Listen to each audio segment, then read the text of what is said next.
আমাদের অনন্য স্টোরি সকল প্রকার পার্ট গল্প দেখতে আমাদের চ্যানেলটি সাবস্ক্রাইব করে পাশে থাকা বেল আইকনটিতে ক্লিক করে অল নোটিফিকেশন অন করে দিন। তোমার কি কোনো প্রেমিক আছে আলতা? না তো। মিথ্যা বলছো কেন? এসব তুমি প্রেমিকের জন্যই কিনছো নিশ্চয়ই, তার কাছে যাবে। নাহারের কথাগুলো খুব বেশি ঠোটকাটা বলে মনে হলেও মন বলল কথা মিথ্যে নয়। শিশির ভাই কি তার প্রেমিক নয়, নাকি তাদের ভেতর কাজিন সম্পর্কের বাইরে ভিন্ন কিছুই নেই? যদি নাইবা থাকবে তবে এত পরিবর্তন কেন? ছোট্ট আলতা সাথে যেমনটা আচরণ ছিল এখন আর তেমনটা তো নেই। কিশোরী আলতার সাথে যুবক শিশির ভাইয়ের আচরণে শুধু কাজিন রূপ অধিকার নয়, এখন সে প্রেমিকগত অধিকারও ফলায়। রাত বিরাতে কত শত শাসনের নামে কত কি যে বোঝায় আজকাল মানুষটা। পড়াশোনার কথা বলতে বলতে নিজের মনের চাওয়া পাওয়ার কথাও কিনা বলেছে। বলে তো আজকাল কত কথা। এই তো সেদিন চুল কাটিয়ে সোজা এলো আলতার হোস্টেলের সামনে। সোজাসুজি কথা বলা শিশির ভাই সেদিন ঘুরিয়ে পেঁচিয়ে জানতে চাইল তাকে চুল কাটায় কেমন লাগছে। এবার নাকি একটু ভিন্ন কাটে তাকে আজব লাগছে, তাই জানতে চাই আলতার কেমন লাগে। শার্ট কিনতেও এখন আলতাকেই পাশে চাই তার। সেদিন একটা ঘড়ি কিনবে বলে আলতাকে নিয়ে গেল। ঘড়ির কিছু বুঝতে না পারা আলতাকে জিজ্ঞেস করল, কোনটা বেশি মানায় বলতো? আলতা জানে না তার ভাবনা ঠিক কি না, তবে শিশির ভাই তার উপর যেভাবে অধিকার খাটায় তা আর এখন শুধু কাজিন বলেই মনে হয় না। তার মন বলে বদলে গেছে তাদের সম্পর্ক। মন দৃঢ়ভাবে বিশ্বাস করে খুব শিগগিরই শিশির ভাই তাকে বলবে মনের কথাগুলো। নাহারের কথার প্রেক্ষিতে সে এবার নিজের দ্বিধা বলে ফেলল, জানিয়ে দিল শিশির ভাইয়ের সাথে তার সম্পর্ক কেমন। সেই সাথে বলল এখনো সরাসরি কিছুই বলেনি তাকে। নাহার সব শুনে হাসল মলিন মুখে, বুঝে নিল তার ভাই আর আগাতে পারবে না এই মেয়েটির দিকে। আলতার অপেক্ষার প্রহর গুনছে কবে শিশির ভাই তাকে বলবে এই শাড়িটা পরে আসতে। আর তো মাত্র মাসখানেক সময়, এরপর তো চলে যাবে সে। এত দেরি কেন করছে বলে দিতে কথাটা। আলতা যখন শিশিরের ভাবনায় বিভোর তখন তার ফোনটা বাজল সশব্দে। ফোনের স্ক্রিনে চোখ পড়তেই মুখে ফুটে উঠল এক চিলতে হাসি। মা ফোন করেছে, তাই আনন্দে আত্মহারা হয়ে ফোন তুলল। অনেকটা সময় নিয়ে মা মেয়ে কথা বলল। আলতার তো এখন আরও একটা জিনিসের অপেক্ষা। নকশির এখন 9 মাস চলছে। শরীরের অবস্থাও বেশ ভার, তবে কিছু জটিলতা দেখা দিয়েছে। এ নিয়ে আবার ভয়ও হচ্ছে খুব। তবুও জহির কাকা সেদিন ফোন করে অভয় দিলেন দ্রুতই সিজারিয়ান অপারেশন করিয়ে নিবে। কিন্তু আফসোস, সে তার মাকে ফোলা শরীরে কাছে থেকে দেখতে চেয়েছিল, ধরতে চেয়েছিল, কিন্তু কিছুই তার পূরণ হলো না। এই পাথুরে শহরে এসে পড়াশোনায় অন্য এক জগৎ তৈরি হয়ে গেছে। এখন চাইলেই মায়ের কোলে মাথা পেতে দেওয়ার সুযোগ নেই। শিশির ভাই আজ 2 দিন হয় বাড়ি চলে গেছে। আলতারের শেষ সময়ের পরীক্ষাগুলো না থাকলে সেও চলে যেত কিছুদিনের জন্য, কিন্তু এখন তা সম্ভব নয়। সেই যে শীত গেল গ্রামে, তারপরের কতগুলো মাস পেরোলো মাকে কাছ থেকে দেখে না। মায়ের শরীরের যা অবস্থা তাতে মাও আসতে পারেনি এত দূর। দেখার মধ্যে আব্বা আসে প্রতি মাসে একবার করে, আর শিশির ভাইয়ের দরকারে মামা এসেছিল একদিন। মাঝে মধ্যে মনে হয় গ্রামে থাকলেই বুঝি ভালো হতো। আবার মনে পড়ে সে গ্রামেই থেকে গেলে হয় জহির কাকার বাড়ি, অথবা তার সৎ মায়ের সংসারে থাকতে হতো। কিন্তু এখন অন্যের ঘরে না থেকেও বাবা মা দুজনকেই তার নিজের মনে হচ্ছে। শিশির ভাই তাকে শহরে পড়ার জন্য এমনি এমনি উস্কায়নি। আজ তা আলতা ভালো করে বুঝতে পারে। আর কতদিন এসব চলবে সোহা? সোহার ঘরের বাইরে দাঁড়িয়ে চিৎকার করে কথাটা বলল তার মা। কবে থেকে ভালো ভালো বিয়ের প্রস্তাবগুলো ফিরিয়ে দিতে হচ্ছে শুধু মেয়েটা রাজি হয় না বলে। আজও সোহার ফুপু এক পাত্রপক্ষ পাঠাচ্ছেন ঢাকার স্থানীয় পরিবারের। ছেলে ব্যবসায়ী, বংশ ভালো, ছেলে শিক্ষিত। সোহারা ঢাকায় জন্ম নিলেও তাদের আদি ভিটা ময়মনসিংহের এক গ্রামে। বাবা মা চাইছে মেয়েটাকে শহরে স্থানীয় কোনো পরিবারে সেটেল করতে, যেন সে তার জন্ম থেকে বেড়ে ওঠা আবহাওয়াতেই জন্ম কাটাতে পারে। কিন্তু হায়, মেয়ের যে কি হলো, আজ বছর 2 হবে বিয়ে শাদীর নামই নিচ্ছে না। অনার্সও শেষ হতে বেশি দিন নেই। এদিকে তার দুই বেস্ট ফ্রেন্ড উচ্চশিক্ষার জন্য বিদেশে চলে যাচ্ছে। মেয়ে তো তেমন কিছুতেও নেই, তবুও কেন ঘর সংসার করতে চায় না বুঝে পান না তিনি। তবে মাসখানেক আগে নিজের বোনের মুখে মেয়ের প্রেম সম্পর্কে কিছু শুনেছিলেন। সোহাকে জিজ্ঞেস করেছিলেন, কিন্তু মেয়ের পক্ষ থেকে সদুত্তর না পেয়ে তিনি পাত্র দেখতে শুরু করেন। আত্মীয় স্বজনও খুঁজে খুঁজে ভালো ভালো পাত্রের সন্ধান দিয়ে চলেছে, অথচ মেয়েটার কি হলো কে জানে। সোহার মা ব্যতিব্যস্ত হয়ে আরও কিছুক্ষণ ডেকে চলে গেলেন। পাত্রপক্ষ আসবে সন্ধ্যায়, এখন বাজে বেলা 3টে। তিনি কিছু বুঝে উঠতে না পেরে অনুকে ফোন দিলেন আসার জন্য। অনু আজ শেষবারের মতো তাওহিদের সাথে দেখা করতে গিয়েছিল। যে করেই হোক আজই নামকা ওয়াস্তে হওয়া এঙ্গেজমেন্টের ব্যাপারটা সমাপ্তি টানতে।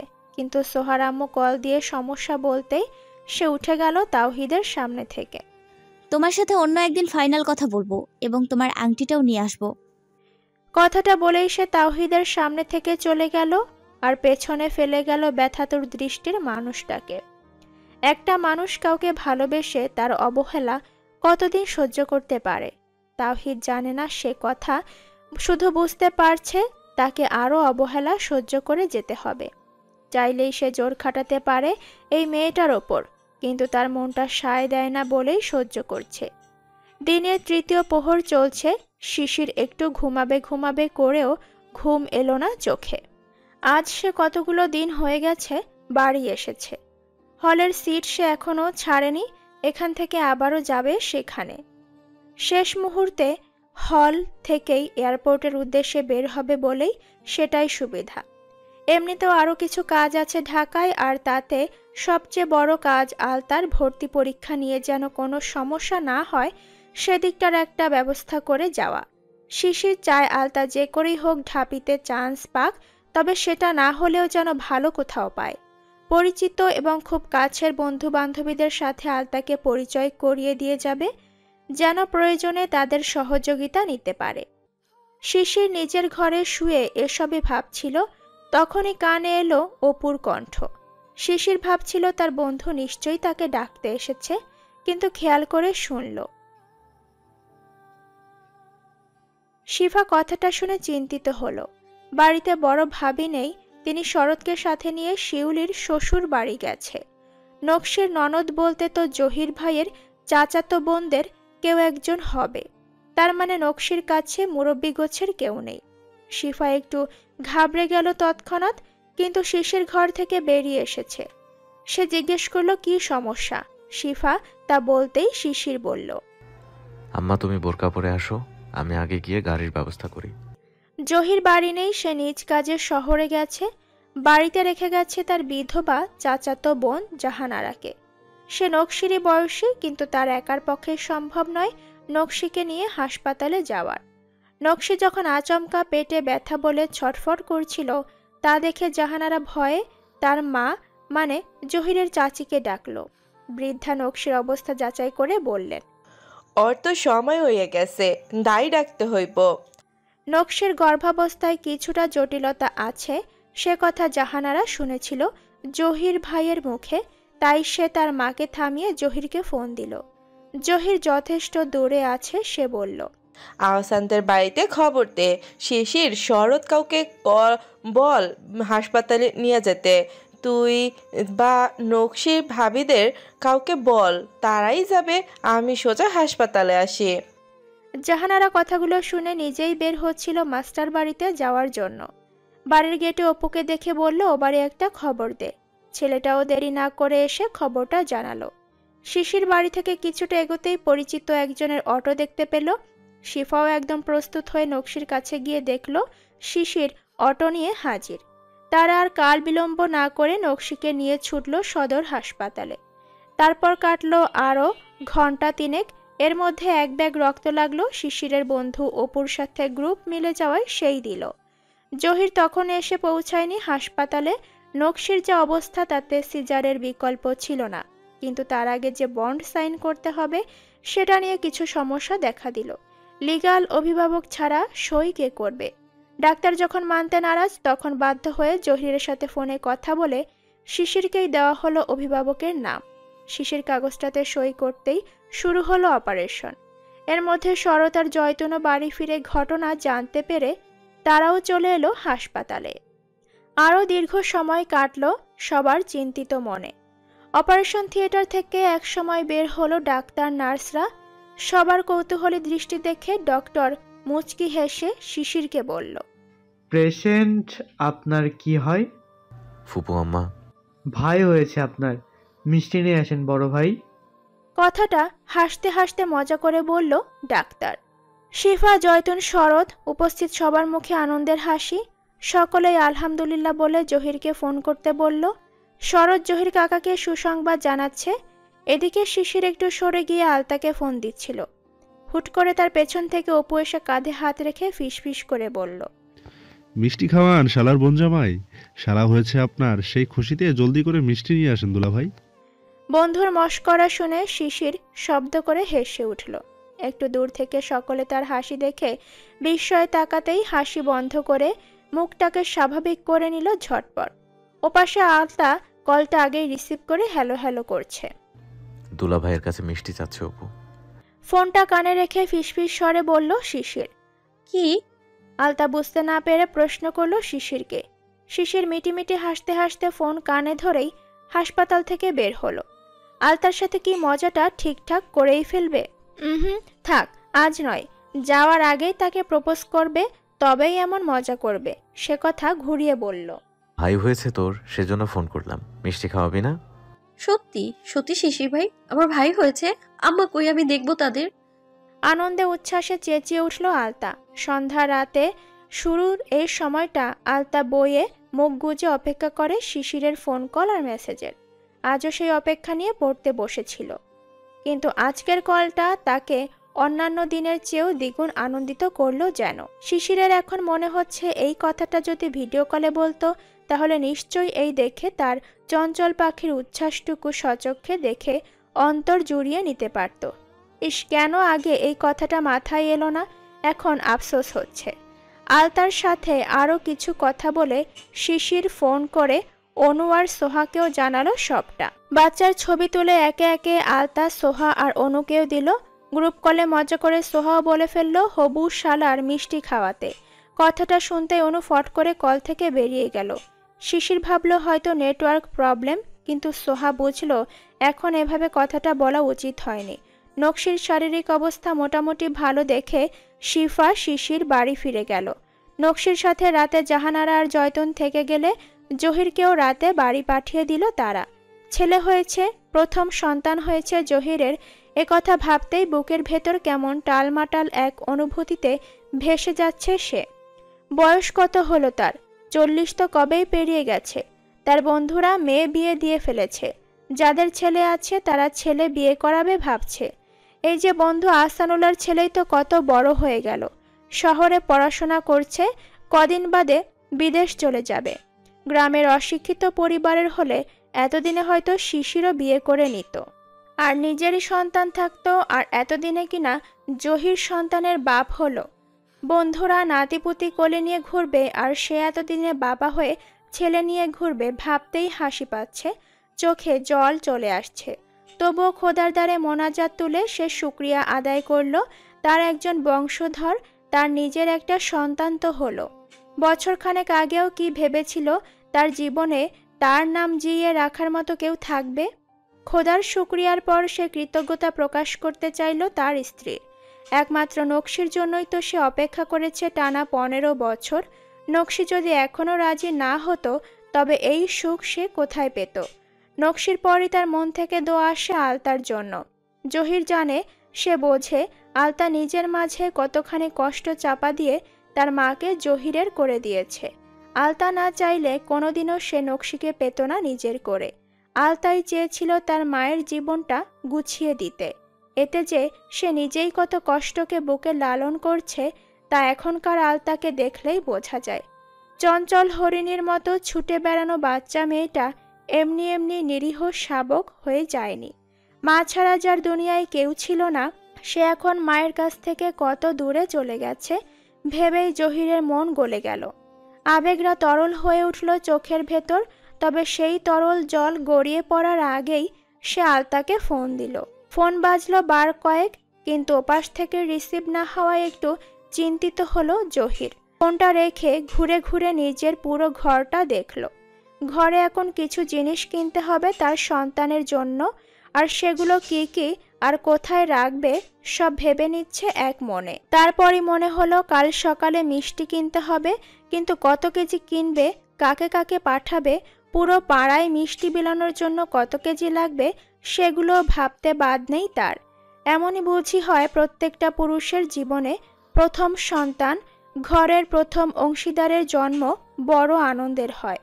জহিরের সকল আনন্দের মাঝেই একরাশ দুঃখ এসে জড়ো হলো মনের খাঁচায়। বড় স্বাদ ছিল তার মায়ের একটা সংসার দেখার, নিজের একজন উত্তরসূরি দেখার। ছেলে তার মায়ের ইচ্ছে, তার শখগুলো পূরণ তো করেছে, কিন্তু সেসব দেখার জন্য তার মা বেঁচে নেই। আজ যেন সকল আনন্দ সকল দুঃখ একসাথে এসে মনের ভেতর হানা দিতে লাগলো জহিরের। কথায় আছে পুরুষ মানুষের কাঁদতে নেই। জহির সে কথা আজ ভুলে গিয়ে নিজের ঘরে হাউমাউ করে কেঁদে উঠল। বুকের ভেতরকার সকল ভার বাষ্প হয়ে মিলিয়ে গেল তার গাল জুড়ে। কান্নার দমক তার যখন একটু কমে এলো, ঠিক তখনই ফোনটা বাজলো। কান্না থামিয়ে চোখ মুখে গলার স্বর যথাসম্ভব স্বাভাবিক করার চেষ্টা করলো সে। আলতা সালাম দিতে দিতেই জহির প্রশ্ন করলো, কিরে মা, তখন ফোন তুললি না যে? আমি ফোন সাইলেন্ট করে খাইতে গেছিলাম কাকা। কেমন আছেন আপনি? আমি ভালো আছি, তুই কেমন আছিস? তোরে কি কেউ ফোন দিয়ে বলছিল তোর ভাই হইছে? আলহামদুলিল্লাহ কাকা, আমিও ভালো আছি। হ্যাঁ, শিশির ভাই সন্ধ্যায় ফোন দিছে। তুই আসবি না তোর ভাইরে দেখতে? আমি আসবো তোরে নিতে, নাকি শরৎরে পাঠাইয়া দিব? কাকা, আমার তো ক্লাস পরীক্ষা চলতেছে, আর তো কয়েকটা মাস বোর্ড পরীক্ষার, তাই এখন কলেজে না গেলে জরিমানা করা হবে। আমি ভিডিও কলে দেখবো তাদের। আলতা কথাটা বলতে বলতে খেয়াল করলো জহির কাকার কণ্ঠস্বর ঠিক নেই। এদিকে জহির ভেবে নিল আলতার বুঝি মন ভালো নেই।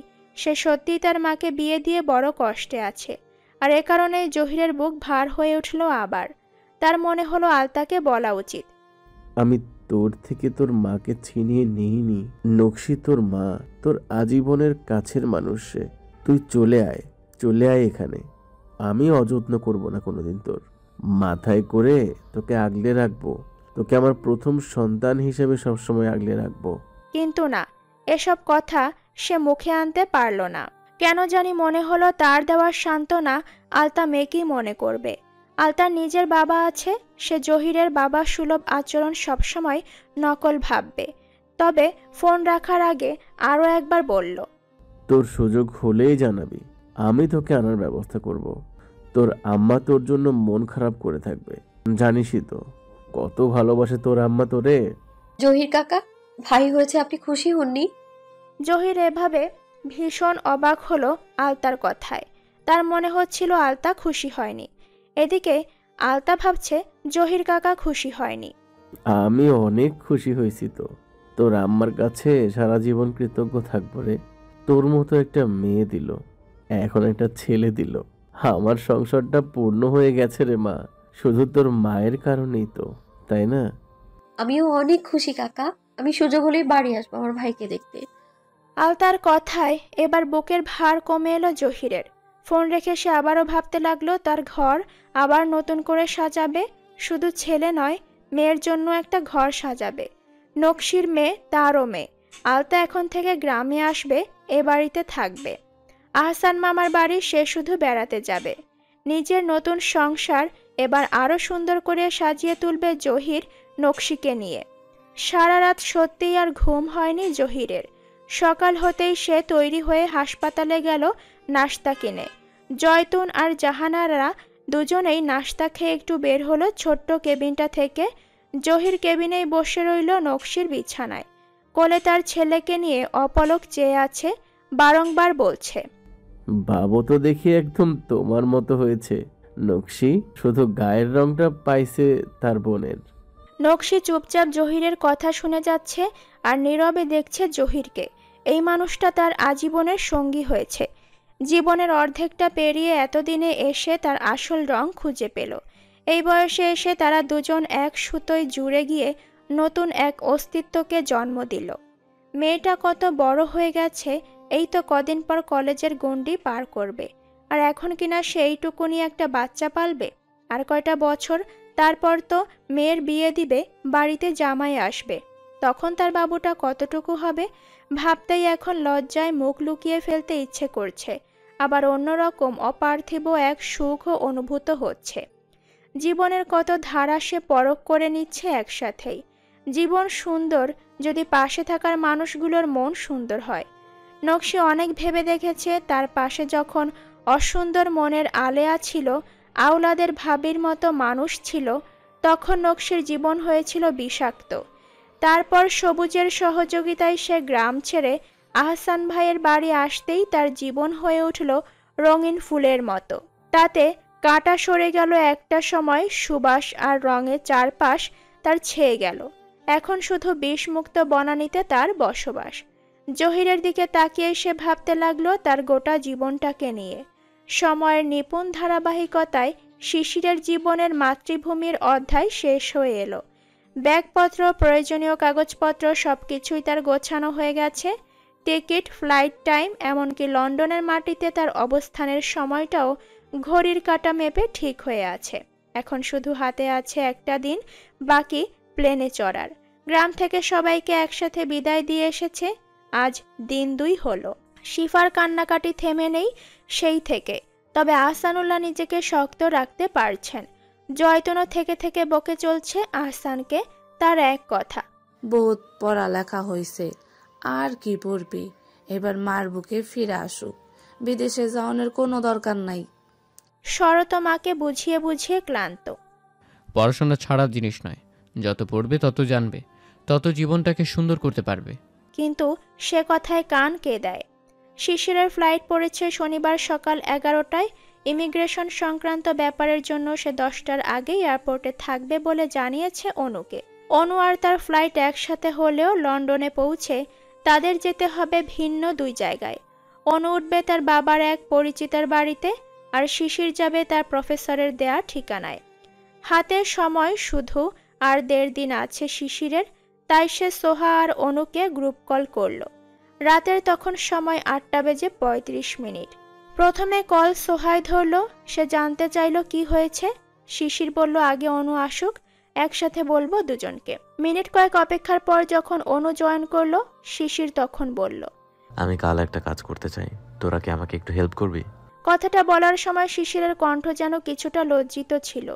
অনু তো ভারী অবাক হয়ে বলল, ব্রাশ করছিস নাকি? তোর কণ্ঠ এমন কেন শোনাচ্ছে? ব্লাশ করবো কেন? আমি কি মেয়ে? ওসব ন্যাকামি মেয়েরা করে। আচ্ছা আমার কথা শোন, তোরা কি কাল একটু দেখা করতে পারবি বিকেলে? ব্যাপার কি শিশির, খুলে বলো। সোহা বলল কথাটা। আমি কাল আলতাকে প্রপোজ করতে চাই। যাওয়ার আগেই তাকে নিজের নামে একটা সিল মুহূর্ত লাগাতেই হবে, তাই না? তার মানে তোমার বাড়িতে সবাই জানে তুমি যে আয়েশাকে ভালোবাসো? অবাক কণ্ঠে জানতে চাইল সোহা। শিশির এবার হাসতে হাসতে বলল, আরে না, ভাইয়ের আগে আমি কি করে নিজের বিয়েটিয়ে নিয়ে কথা তুলবো বলো? আমি শুধু আলতার কাছে নিজের মনটা আমানত রেখে যাব। বড় ভয় হয় আমি দূরে চলে গেলে যদি আমার ওই চঞ্চল পাখিটা আমাকে দূরই করে দেয়। মরেই যাব আমি আমার ওই ছোট্ট পাখিটাকে হারিয়ে ফেললে। আমার নিঃশ্বাসটা যে থেমে যাবে সোহা। যদি সত্যি হয় কায়া দেখলে মায়া বাড়ে, তবে আমি দূরে গেলে তার মায়া যদি কমে যায় আমার প্রতি, অনুভূতি লুকিয়ে রেখে পরে পস্তানোর চেয়ে আগেই জানিয়ে দেওয়া ভালো নয় কি? আমি জানি সে আমার ভেতরটা অনেক আগেই পড়ে নিয়েছে, তবুও নিজেকে সান্ত্বনা দিতেই বলে যাবো এবার সরাসরি। মাত্র তো 2 বছর, তারপর ফিরেই ফুপু আমাকে বলবো দিয়ে দিন শিশিরের আলতাকে। ততদিনে আমার পাখিটা আরেকটু বড় হবে, সমাজ সংসার আর আমাকেও তখন পুরোপুরি বুঝতে পারবে। আর ভাইও তখন সংসারই থাকবে, মানে বাড়িতে আর কেউ থাকবে না আমার বিয়ের সামনে। শেষের কথাটা বলতে গিয়ে শব্দ করেই হাসলো শিশির। সোহা অবাক হয়ে সবটা শুনল, খুশিও হলো, আবার পরক্ষণেই মনে হলো তার কষ্ট লাগছে। অনু যে কষ্ট পাচ্ছে কথাগুলো শুনে তা মনে পড়তেই ফোনের স্ক্রিনে তাকালো। কই, অনু নেই লাইনে। তার মানে শিশিরের কথা শুনেই সে কল থেকে বেরিয়ে গেছে। খারাপ লাগছে সোহার খুব। কি করবে সে? ভালোবাসার মানুষকে আপন করতে না পারার যন্ত্রণা যে কি তা তো সোহা নিজেই জেনে গেছে, আর অনুও জানবে। তাওহিদ ভাইও নিশ্চয়ই একই কষ্ট পাচ্ছে। সোহা নিজ ভাবনায় ডুবে চুপ হয়ে আছে। শিশির বিপরীতে কোনো সারা শব্দ না পেয়ে ডাকলো সোহাকে। এই সোহা, চুপ করে গেলে কেন? বললে না তোমরা আসবে কিনা? আর অনু, তুই কিন্তু তোর ক্যামেরাটা আনবি। আমি সেই মুহূর্তটাকে বন্দি রাখতে চাই রে। যাওয়ার সময় স্মৃতি তো ওইটুকুই নিয়ে যাব। 2 বছর পার করতে সেটা আমার জন্য খুব জরুরি। শিশির অনুকে ডেকে কত কথা বলে দিল, অথচ সে খেয়ালই করলো না অনু কলে এখনো আছে কিনা। সোহা ডাকলো, শিশির, অনু নেই অনলাইনে। আমি ফটো তুলে দেব তোমার আর আলতার। কোথায় প্রপোজ করবে বলে ঠিক করলে? আমার প্রিয় জায়গায়। সোহা প্রথমে কপাল কুঁচকে ভাবতে গিয়ে উত্তেজিত কণ্ঠে বলল, ক্যাম্পাসে? সত্যি? সোচ হয়ে চেঁচিয়ে উঠল সোহা, যেন তার বিশ্বাসই হচ্ছে না কথাটা। ক্যাম্পাস জুড়ে হাজারো মানুষের ভিড়ে এক প্রেমিক তার ভালোবাসার মানুষটিকে প্রপোজ করবে। বুকের ভেতর তিরতিরিয়ে এক আবেগের ঢেউ উঠল সোহার। হিংসাও হলো আলতার নসিবের ওপর। রাতে সোহা অনুকে কল দিয়ে লাইনে পেল না। বাধ্য হয়ে সে অনুর মায়ের নম্বরে কল দিল। অনুর মা বাড়িতে ছিলেন না। রাত বিরাতে তিনি বন্ধুবান্ধব নিয়ে কিটি পার্টিতে ব্যস্ত। সোহা মনে মনে কয়েক প্রস্থ গালি দিল অনুর মাকে। যার মেয়ে সকাল হতেই ফ্লাইট ধরবে বিদেশে পাড়ি জমাতে, সেই মা কি করে বাড়ির বাইরে পড়ে থাকে আগের রাতে? যেখানে মেয়ের যোগ্যতা নিয়ে আনন্দে আত্মহারা হবে, মেয়ের হাতে হাতে তার নতুন পথটার জন্য দুহাত ভরে দোয়া করবে, সেখানে মহিলা কিনা জানেই না তার মেয়ে এখন কি করছে। সোহার মেজাজ খারাপ হলেও সে তা প্রকাশ না করে বলল, আন্টি, আমার ইমিডিয়েট একটু কথা বলা প্রয়োজন অনুর সাথে। কাইন্ডলি একটু বাড়ির কারো নাম্বার দিতে পারবেন? যতটা সম্ভব নিজেকে সংযত রেখে কথাটা বলল সোহা। অনুর মা বুঝলেন আর্জেন্ট কোনো কাজ হবে, তাই হয়তো বাড়ির টেলিফোন নাম্বারটা দিলেন সোহাকে। যদিও 80% সম্ভাবনা এই ফোনটা কেউ তুলবে না। সোহা কল করলো সেই নম্বরে। পরপর অনেকবার বাজতে অনু নিজেই তুলল কলটা। হ্যালো। ধরছিস না কেন? চার্জ নেই। মিথ্যা বলছিস কেন অনু? দেখ, এখনো সময় আছে। তুই তোর মনের কথা বলে দে শিশিরকে। বন্ধু সে আমাদের, নিশ্চয়ই বুঝবে তোকে, তোর ভালোবাসা। কি বালের কথা বলছিস সোহা? কি ভালোবাসা? আমার ওসব কোনো ফিলিংস নাই, তুই ভুল বুঝছিস। আমার সাথে কেন মিথ্যে বলছিস বলতো? আজ 3 বছরেরও বেশি হয়েছে তুই শিশিরকে ভালোবাসিস। কেন লুকিয়ে গেলি বলতো? এখন ওই আলতা। সোহাকে আবারও থামিয়ে দিল অনু। সে এবার চেঁচিয়েই বলল, আমি তারে 3 বছর ধরে ভালোবাসি। আরও আয়শাকে জন্মের পর থেকে ভালোবাসে। কিসের সাথে কি বাল মিলিয়ে কথা বলিস সোহা? তোর কি একটুও কমন সেন্স নেই বলতো? আর আমি তাওহিদের ফিয়ন্সি, সে কথা ভুলে যাস কেন? একদম অনড় অটল শক্ত কণ্ঠে এক নাগারে কথা বলছে। শরতের জীবনে কেউ আসবে ভাবলেই যেখানে সোহার কষ্টে মরে যেতে ইচ্ছে করে, সেখানে অনু এত স্বাভাবিক কি করে? নিজের বিস্ময়ে খেই হারানো সোহা অনুর ডাকে সম্বিত ফিরে পেল। একে একে শিশিরের সাজানো পরিকল্পনার কথা জানিয়ে ফোন কাটল। রাত বাড়ছে, সেই সাথে কমছে শিশিরের দেশে থাকার সময়, মন উচাটন প্রিয় মানুষগুলোকে ছেড়ে যাওয়ার যন্ত্রণায়। আবার যুক্ত হয়েছে আলতার জবাবের ভয়টাও।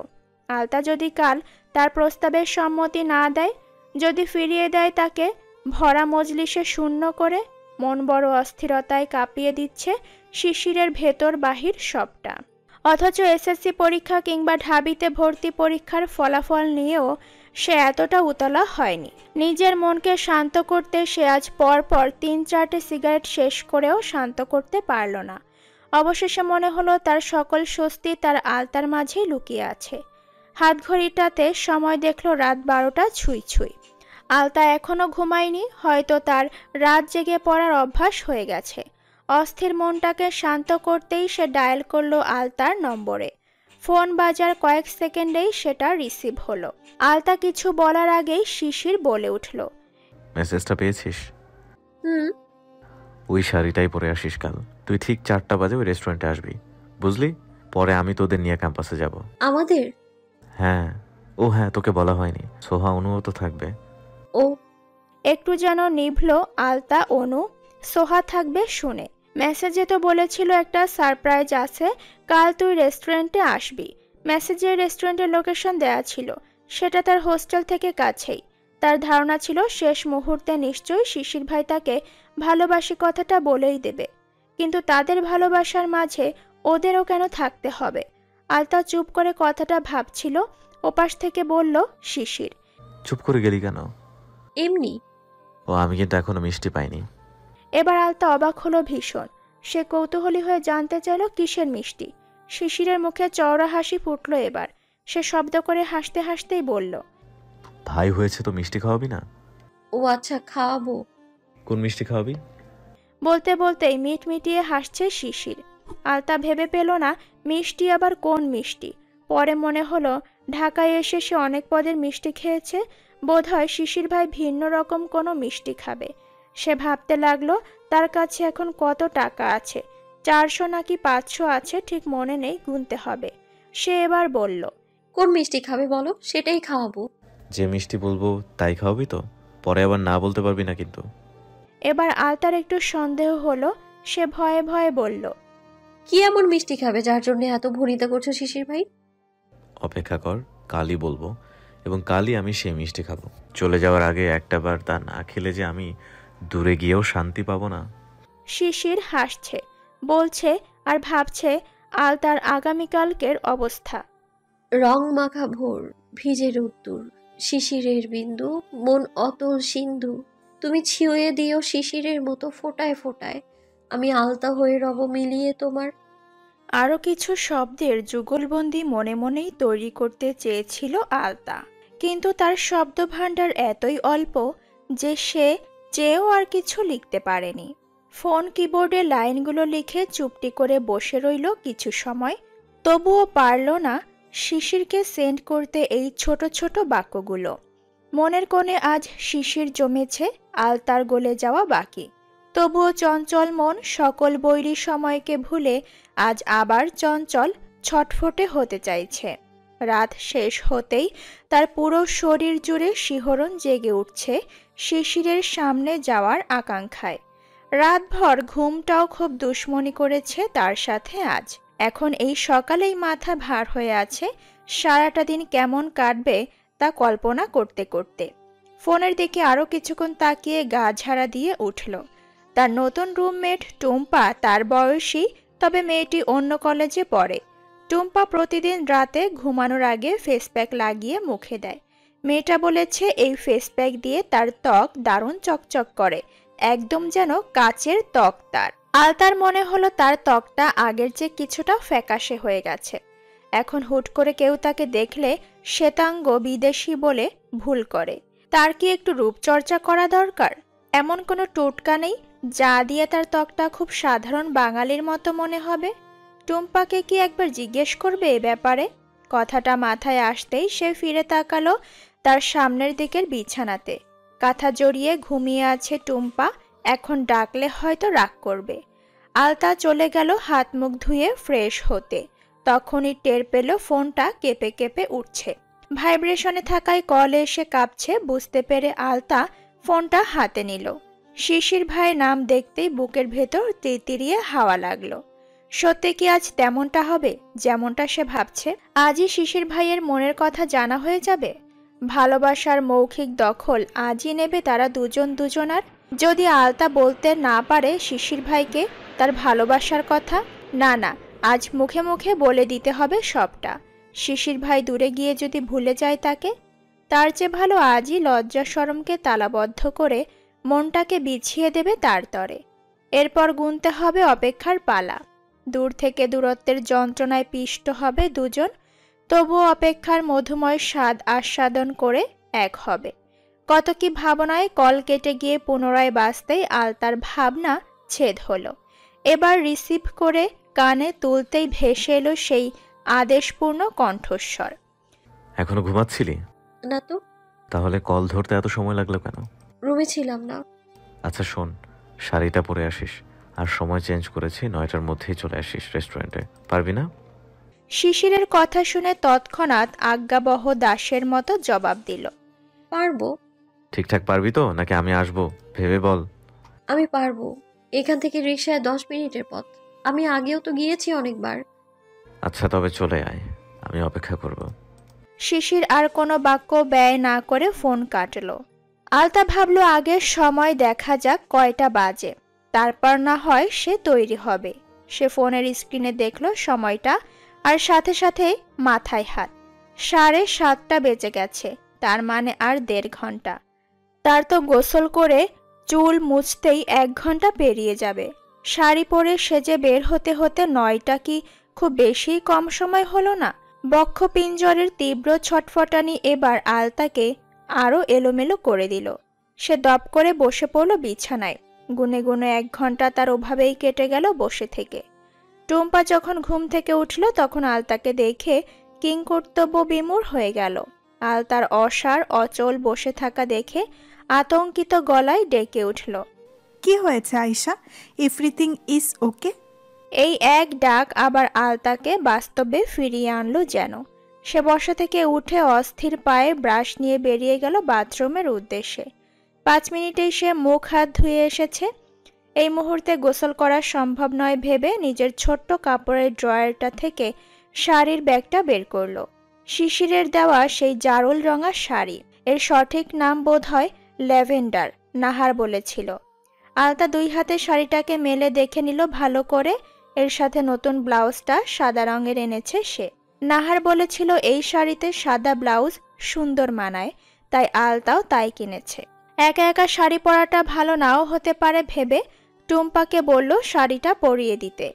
কয়েক মিনিট সে আর টুম্পা মিলে জোর হাত লেগেও পরল, শাড়িটা ঠিকঠাক পরা হয়নি। আলতা ফোনের পর্দায় সময় দেখে হতাশ হয়ে গেল। শিশির ভাইয়ের দেওয়া সময় মতো সে কিছুতেই পৌঁছতে পারবে না ভাবতেই কান্না পাচ্ছিল। তখনই ফোন বেজে উঠল আলতার।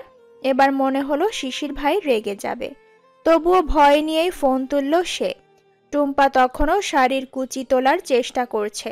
আলতা ফোন ধরে হ্যালো বলতেই শিশির জানতে চাইল সে কোথায়।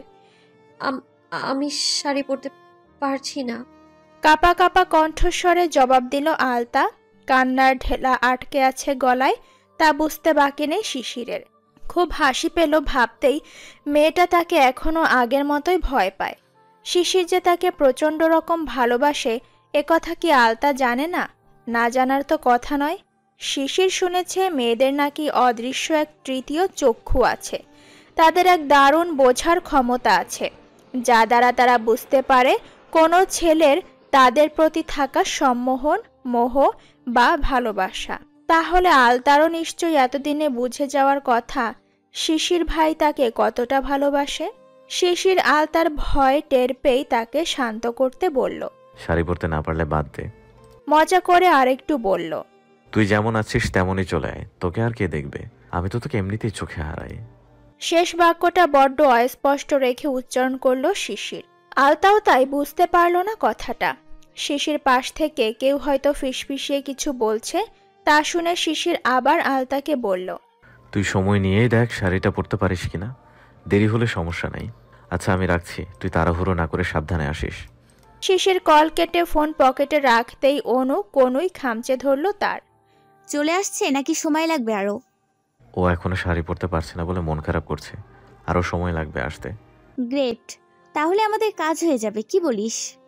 ব্যগ্র গলায় অনু বলল।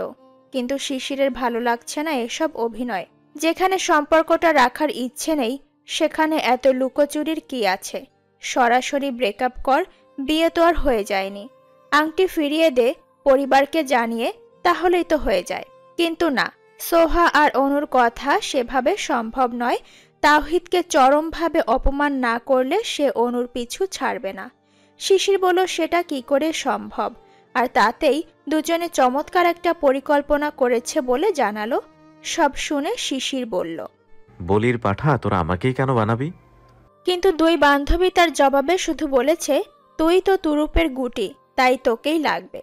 শিশির ঠিকঠাক তখনও বোঝেনি, তবে এখন বুঝতে পারল মূল ঘটনা যখন তাকে বলে দেওয়া হলো তাওহিদ রেস্টুরেন্টে পা রাখতেই কি কি করতে হবে। আজ বহুদিন বাদে পদ্মা দিঘি বাজারে আড্ডা জমেছে আহসানুল্লাহর বন্ধুদের। বয়স এখন মধ্যপথে, সংসারও সকলের ভরাট। তার মধ্যে শুধু এখনও ছোট সংসার রয়ে গেল 2 বন্ধু জহির আর আহসানের। তবুও আর বছর কয়েকের মাঝেই হয়তো আহসানুল্লাহ ছেলে বিয়ে দিয়ে ঘরে নাতিপুতির মুখ দেখবে। কিন্তু জহিরের দিকটাই লম্বা অপেক্ষার। মজা করে কেউ কেউ তো আহসানকে উস্কাচ্ছে, দোস্ত তুই আরেকটা বাচ্চা কাচ্চা নিয়ে ফেল, কপাল ভালো হইলে একটা মেয়ে যদি হইয়া যায় তাহলে জহিরের পোলার লগে তোর মাইয়া বিয়া দিয়া আমরা ডবল সম্পর্কে ডবল খাওয়া পাবো। আহসানুল্লাহ তো বন্ধুদের কথা শুনে মেকি ধমকে উঠলেন। লজ্জা শর্মের মাথা খেলি নাকি? জহিরের তো প্রথম সন্তান, সেটা মারা যায়, আর আমার শিশির তো মাশাল্লাহ বড় হয়ে গেছে, এখন আবার নিজের সন্তান কি? এখন তার নাতিপুতির শখ মনের মধ্যে। এই যে বাড়ির বড় ছেলের জন্য তো মেয়ে খোঁজা শুরু, দেখি শখটা কবে পূরণ হয়। কথাটা বলতে বলতে শরতের দোকানের দিকে তাকালেন আহসান। শরৎ তখন দোকানের গদিতেই বসে আছে আর আহসানদের আড্ডা চলছে রফিকের দোকানে বসে। মূলত আজ জহির সব বন্ধুকে একত্রে সকালের চা নাস্তা করানোর জন্যই বসিয়েছিল এখানে। ছেলে হয়েছে, শুধু সেই উপলক্ষে মিষ্টিতে পোষায়নি বন্ধুদের, তাই আজ নাস্তার আয়োজন। কিন্তু আহসানের মুখের কথা শুনে রফিক একটু কেমন করে যেন তাকালো তার দিকে। ৫-৬ জন বন্ধুর মাঝে বসে থাকা আহসানকে সে কৌতূহলী স্বরে প্রশ্ন করে বসল তখনই। মাইয়া খোঁজস মানে কি? শরতের লগে নকশির মাইয়ার বিয়া দিবি না? উপস্থিত সকলের হাতেই আছে চায়ের কাপ আর সামনে আছে বাজারের মোটা পরোটা আর ডালের সবজি। রফিকের কথায় প্রত্যেকেই এবার মুখ তুলে তাকালো। রফিক এবার আহসানের দিকে তাকালো। সকলেরই এবার মনে ধারণা এলো শরতের সাথে বুঝি নকশির মেয়ের বিয়ে ঠিক। কিন্তু তাতে হতবিহ্বল দেখালো আহসান আর জহিরকে, কারণ দুজনেরই কারোরই তেমন কিছু মনে আসেনি কখনো, আর না কোনোদিন এমন কিছু আলোচনা হয়েছে তাদের পরিবারে। মুহূর্তের মাঝেই আবার বন্ধু মহল গরম হলো এই আলোচনায়। আহসান স্বাভাবিক গলায় বলল, আরে না, তেমন কিছু তো না। আলতা এখনো কত ছোট, আর শরৎকে তো এবছরই আমরা বিয়ে করাতে চাইছি। ও, তার মানে হইল পোলা মাইয়া দুইটা গোপনের সম্পর্ক আছে। রফিকের বলার ধরনটা এবার কানে বাজলো খুব সকলেরই। আহসান অবশ্য রফিকের প্রথম কথাতেই বুঝেছিলেন কিছু একটা তো ইঙ্গিত করছে রফিক, কিন্তু এবার তো ভরা মজলিসে অপ্রস্তুত কারবার। জহিরেরও যে অস্বস্তি হচ্ছে তা তার মুখ দেখেই বোঝা গেল। বন্ধুদের সামনে যেহেতু এমন এক কথা উঠল, তখন খোলাখুলি কথা হওয়ার দরকার, নয়তো পরে বাকিরা পিঠ পিছে ঘাটাঘাটি করে আরও ঘোলা করবে সবটা। তাই আহসান এবার ঝেড়ে কাশল, রফিকের উদ্দেশ্য করে বলল, তোর কথা ঠিক বুঝিনি রে রফিক, কি বলতে চাইলি? কার গোপন সম্পর্ক আছে? শরৎ আর তোর ভাগ্নি আলতা। রফিকের ছোট এই একটা বাক্য উপস্থিত বাকিদের মধ্যে প্রশ্নের উদ্রেক করল। আহসান বিচলিত দৃষ্টি ফেলে তাকালো বন্ধুদের দিকে। সে কি মস্করা করলো এই মুহূর্তে? তোর এমন কিছু কেন মনে হলো? আহসান সপ্রতিভ কণ্ঠে প্রশ্ন করল রফিককে। ভেতরের বিচলিত ভাবটা সকলকে প্রকাশ করার চেয়ে স্বাভাবিক থেকে ঘটনা জানাটা উচিত বলে মনে হলো তার। ব্যক্তিত্বের ধারও এ পর্যায়ে অবিচল থাকলো তার। রফিক এবার যেন সুযোগ পেল বিগত কয়েক মাস ধরে চেপে রাখা কথাটা ফাঁস করার। সে মনে করিয়ে দিল বন্ধুকে গত শীতের কথা। আলতা আর শরৎ নদীর পাড়ে কাশফুলের খেতে বসে, এইটুকু বলেই সে মুখটাকে এমনভাবে বাঁকালো যেন দুনিয়ার সবচেয়ে জঘন্য ব্যাপারটাই সেখানে সে ঘটতে দেখেছিল। তার কথা শুনে প্রত্যেকেরই চোখে বিস্ময় আর কৌতূহলের ঝিলিক। এলাকায় প্রায় প্রত্যেকের চোখে শরতের অবস্থান একজন সৎ, নিষ্ঠ আর চরিত্রবান যুবক হিসেবেই। সেক্ষেত্রে শরতের নামে এমন কিছু শোনা সত্যিই অবিশ্বাস্য। আহসান কিছু বলবে তার আগে জহিরই বলল, তুই বোধহয় ঠিকঠাক দেখিসনি রফিক। আলতা তো কতগুলো মাস ধরেই ঢাকায়, আর শরৎকে তুই চিনিস না সে কেমন ছেলে? আরে জানি বইলাই এত মাসেও এই কথা তোদের বলি নাই। ভাবছিলাম হয়তো তোরাই বিয়া শাদী ঠিক করছোস পারিবারিকভাবে, কিন্তু এখন আহসানের কথাই বুঝলাম গোপনে চলতেছে সব। আর জহির তখন আলতা গ্রামেই ছিল, সাথে তো আরও দুইটা শহরের মাইয়া ছিল, নৌকায় ঘুরছে। রফিকের এবারের কথায় আহসান আর জহির দুজনেরই টনক নড়ল যেন। সত্যি কি তবে ছেলে মেয়ে দুটোর মাঝে অন্য সম্পর্ক আছে? একথা তো সত্যি, শীতের সময় আলতা গ্রামে এসেছিল, সাথে শিশিরের 2 বান্ধবী। রফিক যা বলল তাতে বোঝা গেল ওই একদিন শাড়ি পরে ওরা সবাই নদীর পাড়ে গেল, কিন্তু শরৎ সাথে ছিল না তো সেদিন। তাদের তবে কি শিশির ছিল? এই কথাটা একমাত্র আহসানের মাথাতেই এলো। কিন্তু আবারও দ্বিধায় ভুগল।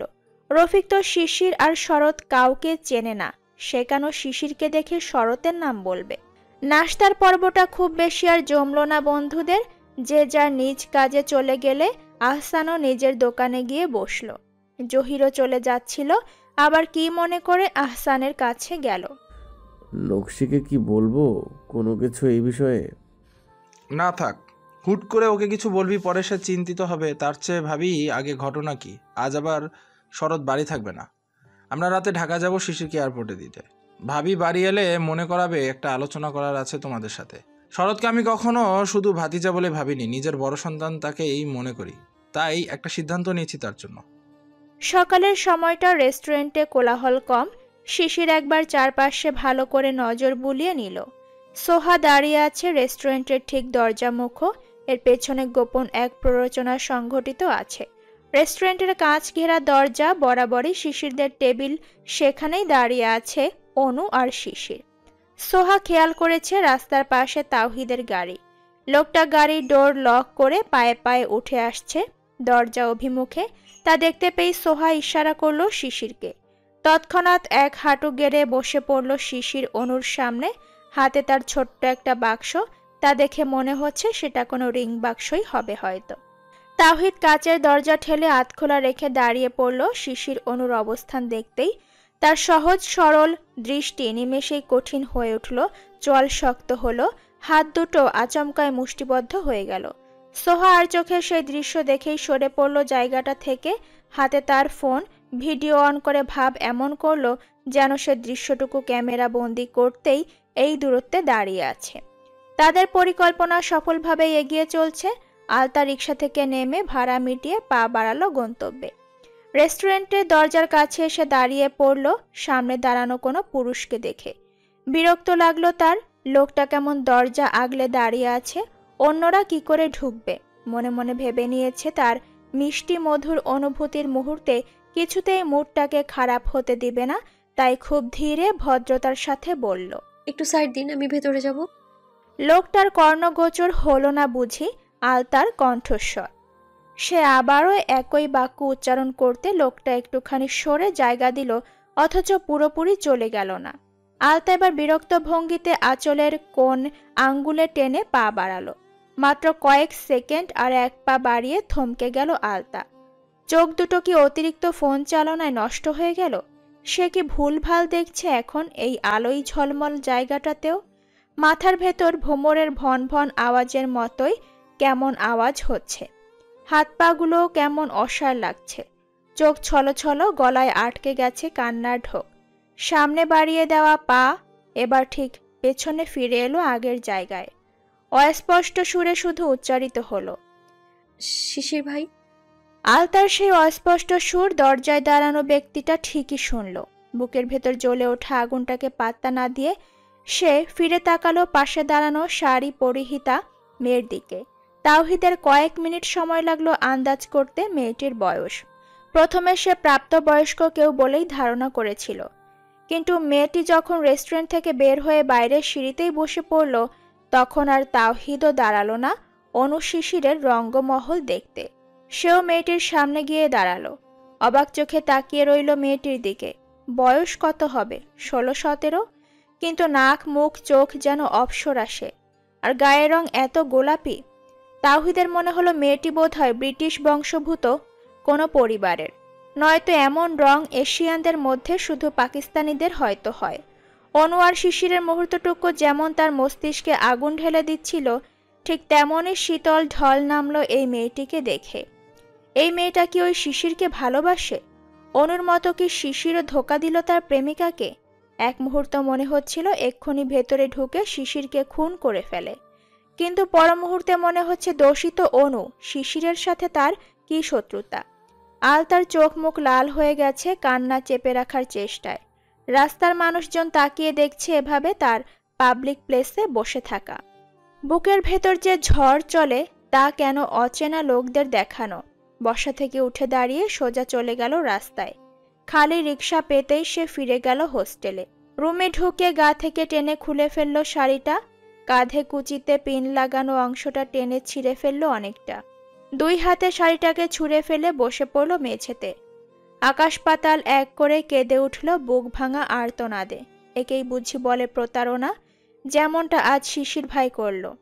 কাঁদতে কাঁদতে মনে পড়ে গেল সেই মুহূর্তগুলো যেগুলোতে মিশেছিল না বলা প্রেমের অনুভূতি। অনেকটা সময় মেঝেতেই পড়ে রইল আলতা। ফোন বাজলো তার অনবরত। যখন হুঁশ এলো তার, সে কান্না থামিয়ে ফোনটা সাইলেন্ট করে ফেলে রাখলো বিছানার ওপর। কোনো মতে শাড়িটাকে গায়ে পেঁচিয়ে ঢুকে গেল গোসলখানায়। কল ছেড়ে বসে রইল আবারও অনেকটা সময় স্তব্ধ হয়ে। চোখের সামনে ভেসে উঠল মুহূর্তটুকু। উইল ইউ বি মাই লাভ, এই একটা বাক্য শুনেই তো তার দুনিয়া দুলে উঠেছে। মনে পড়ে গেছে শিশির ভাই তার গার্লফ্রেন্ডকে দেখাবে বলেছিল, আর আলতা কিনা নিজেকেই তার গার্লফ্রেন্ড ভেবে বসে আছে। বাথরুমের দরজায় কেউ ধাক্কাচ্ছে বুঝতে পেরে কল বন্ধ করলো আলতা। তড়িঘড়ি করে কাপড় পাল্টে বাথরুম থেকে বের হলো। ভেজা শাড়িটা দুহাতে মুচড়ে পানি চিপে ফেলে সেটা রুমে নিয়ে একটা পলিথিন খুঁজে তাতে ভরে নিল। চোখ, নাকের ডগা আর ঠোঁট দুটো ভীষণ রকম লাল হয়ে আছে তার। যে কেউ দেখলে নিঃসন্দেহে বলে দিতে পারবে এই মেয়েটা কোনো অসহনীয় যন্ত্রণায় কেঁদেছে। রুমমেটরা তখন কেউ না থাকায় যেন রক্ষে আলতার। চুপচাপ দরজা বন্ধ করে বিছানায় পড়ে রইল। ভেজা চুলগুলোর পানি টপাটপ পড়ে ভিজতে লাগলো বালিশ, চাদর, তোশক, সেই সাথে ভিজতে লাগলো অন্তর্দেশ অশ্রু মেঘের তুমুল বর্ষণে। আলতার তাওহিদ দুজনেই এসেছিল রেস্টুরেন্টের দরজায়। তাওহিদ চলে গেছে, সেই সাথে চলে গেছে আলতাও। আর এই আসা যাওয়া দৃশ্যের একমাত্র চাক্ষুষ সাক্ষী হয়েছিল সোহনা বিনতে আশরাফ। তাওহিদ চলে যাওয়ার পরও অভিনয় চলল অনেকটা সময়। সেই অভিনয়ের সমাপ্তি টেনে বিরক্তিতে উঠে দাঁড়িয়েছিল শিশির। সে সোহার উদ্দেশ্যে বলল, এই ক্যামেরা অফ করো সোহা। ভিডিও তো এমনভাবে করছো যেন সত্যি আমি ওরে প্রপোজ করতেছি। আমার চঞ্চল পাখিরা এসে না দেখে ফেলে সব। এই তনু, তোর তাওহিদরে কল দিয়ে দেখ সত্যি আসবে নাকি হুদাই। আর আমার কলিজাটাও এত লেট করছে কেন কে জানে। বলেই শিশির আলতার নাম্বারে ফোন দিয়েছিল এবং তারপর লাগাতার দিয়ে গেল অনেকবার, কোনো রেসপন্স আসেনি। তারপর শুরু হয়েছিল শিশিরের ছটফটানি। আলতা যখন বিছানায় শুয়ে চুল আর চোখের পানিতে ভিজে চুপচুপে, তখন অদূরে শিশির ভিজে গেছে চিন্তার শিশিরে। লাগাতার ফোন করে গেল 1 ঘন্টা, কোনো রিসিভ হয়নি একটাও ফোন কল। এরই মাঝে হঠাৎ ফোন এলো অনুর নম্বরে, তার মায়ের নম্বর থেকে। ইমিডিয়েট বাড়িতে উপস্থিত হওয়ার আদেশ পড়ল। বাধ্য হয়ে অনুকে চলে যেতে হলো বন্ধুকে অস্থির আর চিন্তাগ্রস্ত অবস্থায় রেখে। আলতার রেসপন্স না পেয়ে শিশির যখন পাগল প্রায়, ঠিক তখনই সোহা আরও একটা ছক কষে নিল মনে মনে। শিশিরকে বলল, চলো আলতার হোস্টেলে গিয়ে দেখে আসি সে কেন আসছে না, আবার ফোনও তুলছে না। শিশিরের মনে হলে এছাড়া আর উপায় নেই। তৎক্ষণাৎ তারা চলে গেল আলতার জন্য হোস্টেলে। সেখানে পৌঁছেতেই শিশিরকে দাঁড়াতে হলো রাস্তার ওপাশে। ভেতরে ঢোকার অনুমতি সবার নেই। গার্লস হোস্টেল বলেই একমাত্র অভিভাবক হিসেবে যাদের নাম রেজিস্টার করা আছে, শুধুমাত্র তারাই ভেতরে যেতে পারবে, তাও কিনা ওয়েটিং রুমে।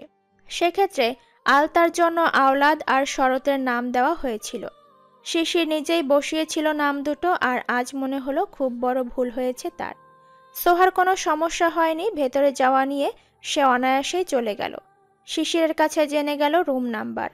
মিনিট 5 মধ্যেই ফিরে এলো সোহা। সে প্রথমেই জিজ্ঞেস করল, আমার কলকে রিসিভ করেছে আলতা? শিশির মাথা নাড়িয়ে জানালো না। সে প্রশ্নাত্মক চোখে সোহার দিকে তাকাতেই সোহা বলল, আলতা তো নেই, ভেতরের রুম লক। একজন বলল কলেজে চলে গেছে আরো আগেই। তা কি করে সম্ভব? সে আমাকে বলল শাড়ি পরতে পারছে না, তারপরও তৈরি হয়ে চলে আসবে বলেছে। কলেজে যাওয়ার হলেও আমাকে আগেই বলতো, কিন্তু তেমন কিছুই বলেনি। আলতা তার সাথে দেখা না করে কলেজে চলে গেছে তা মানতে চাইল না যেন শিশির। তার মন বলছে ঘটনা অন্য কিছু, কিন্তু কি? আজ বাদে কাল সকালে শিশির পাড়ি দেবে প্রবাসে। তারপর দুজনার দেখা হবে না, মুখোমুখি বসা হবে না, কথা হবে না সামনাসামনি 2 বছর। আলতা কি করে থাকবে তখন আজ দেখা না করে? আফসোস হবে না তার শিশির ভাইকে না দেখতে পেয়ে? এই প্রথম ভেতর থেকে কোনো দুশ্চিন্তা যেন তাড়া করলো শিশিরকে। সে সোহাকে বোঝাতে চাইল, তুমি ঠিক মতো দেখোনি, ভুল হয়েছে তোমার কোথাও, হয়তো তুমি ভুল রুম খোঁজ করেছ। কিন্তু না, সোহা তাকে সঠিক রুম নম্বরটাই বলল। সে সঠিক রুমেই খোঁজ নিয়েছে, তবুও আলতার খোঁজ পায়নি। অর্ধবেলা শিশির ফোন করতেই থাকলো আলতাকে। একসময় তার নিজের ফোনটার চার্জ শেষ হওয়ায় হলে ফিরে ফোন চার্জে লাগালো। মাথার ওপর রোদ গনগনে তেজ ছড়াচ্ছে, ঘামে ভেজা শরীরটা দুশ্চিন্তায় যখন নেতিয়ে পড়ছে, শিশির তখনই মাথায় এলো ফুপু আম্মাকে কল দেওয়ার কথা। নকশিকে ফোন করতেই সে কুশল জেনে নিল, পরে অনেকটা সংকোচ নিয়ে প্রশ্ন করলো, আলতার সাথে কথা হয়েছে আপনার? হ্যাঁ, সকালেই তো হলো। ওই যে তুমি নাকি নাস্তা করাবে, সবাইকে কোথায় নিয়ে সেজন্য যাচ্ছিল, তখনই রিক্সা থাকা সময়টুকু কথা হলো।